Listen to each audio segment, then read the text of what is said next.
คนพิการ 34 คนพร้อมครูฝึก และอาสาสมัครสาธารณรัฐเกาหลี จากศูนย์คนพิการโยโจ รวมทั้งหมดเกือบ 70 คน ไปทัศนศึกษาอยู่เมืองวังเวียงแขวงเวียงจันทน์ในระหว่างวันที่28 29 เมษายน 2025 เพื่อเป็นการเปิดโอกาสให้คนพิการได้เรียนรู้และสัมผัสกับการท่องเที่ยว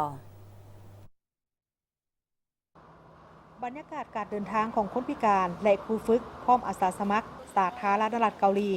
จากศูนย์คนพิการโยโจได้เดินทางไปทัศนศึกษาที่เมืองวังเวียงแขวงเวียงจันทน์เกือบ 70 คนในนี้มีคนพิการ 34 คนสำหรับกิจกรรมในครั้งนี้ทั้งศูนย์อยากให้คนพิการได้เห็นถึงโลกกว้างเห็นเกี่ยวกับทิวทัศน์ธรรมชาติและสิ่งต่างๆที่พวกเขาเจ้าบ่เคยเห็นมาก่อนและต้องการให้พวกเขาเจ้าสามารถเห็นได้คือกันกับคนปกติทั่วไปสำหรับการไปทัศนศึกษาในครั้งนี้เพื่อความปลอดภัยทั้งศูนย์ก็ได้จัดให้ครูฝึกและอาสาสมัครจับคู่กับน้องคนพิการเพื่อให้การบริการในการเดินทางไปมา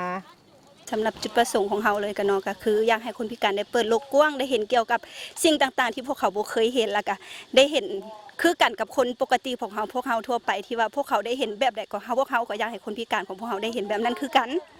และอนาคตแผนของเราในต้นหน้าก็อยากให้มันมีเพิ่มมาอีกหลายๆที่ว่า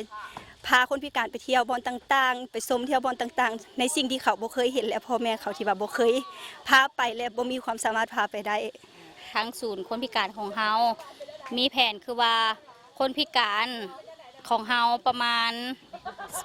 34 คนแหละพวกเฮาก็มีความเซฟตี้คือว่าคนพิการ34แหละครูกะต่อคนพิการคนนึงเพื่อความปลอดภัยแล้วก็เพื่อให้กับเจ้าได้ลิ้นได้มวนสบายมาแห่งนี้ย้อนว่ามันเป็นนโยบายของทางศูนย์เฮาเพื่อเพิ่นอยากให้คนพิการได้มาเที่ยวอยู่ที่นี่แล้วก็เลยตัดสินใจเลยพากันมาเที่ยวอยู่ที่นี่จากการสนทนานำน้องๆคนพิการที่ร่วมทัศนศึกษาในครั้งนี้ทุกคนได้บอกให้ฮู้ถึงความดีใจและความตื่นเต้นที่ได้มาสัมผัสกับบรรยากาศคือแบบนี้ถือได้ว่าเป็นขั้นทวิตในชีวิตบางคนเคยเห็นจากการบอกเราหรือเห็นใน Facebook เท่านั้นโดยน้องซื้อมอกมื้อนี้มวนหลายเพราะว่าปกตินี่น้องจะอยู่แต่บ้านแหละเฮาจะเป็นคนที่ศึกษาโลกกว้างอยู่แล้วแต่เฮาบ่เคยมาในสถานที่ที่แท้จริงมามื้อนี้ก็เลยรู้สึกตื่นเต้นหลายๆมักอย่างไรที่สุดที่เราได้มาเห็นมักภูเขา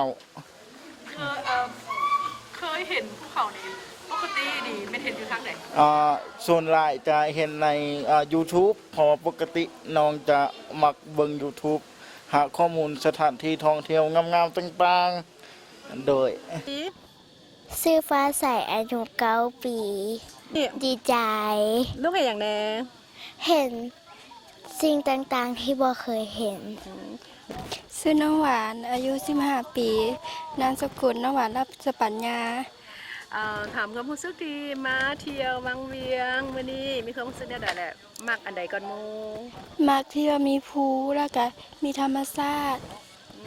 ผ่านกิจกรรมในครั้งนี้ถือได้ว่าเป็นการสร้างความสามัคคีเป็นการแลกเปลี่ยนการดำรงชีวิตระหว่างคนพิการกับคนเกาหลีเช่นการร่วมรับประทานอาหารกิจกรรมลอยน้ำกิจกรรมลงเรือและอื่นๆตามความสะดวกแทบเหมาะกับประเภทของคนพิการนี่ถือได้ว่าเป็นหนึ่งในกิจกรรมที่ทั้งศูนย์ได้จัดขึ้นนอกจากนี้ภายในศูนย์ก็ยังมีหลายกิจกรรมเป็นต้นเมนการฝึกสอนบทเรียนให้คนพิการได้เรียนรู้ถึงวิธีการนำใช้ชีวิตประจำวันเพื่อช่วยเหลือตนเองเพราะคนพิการเขาเจ้าบ่อยากเป็นภาระของผู้ปกครองหรือสังคมเขาเจ้าเลือกเกิดบ่ได้แต่เขาเจ้าต้องการเฮ็ดในสิ่งที่ดีคือกันกับคนปกติทั่วไป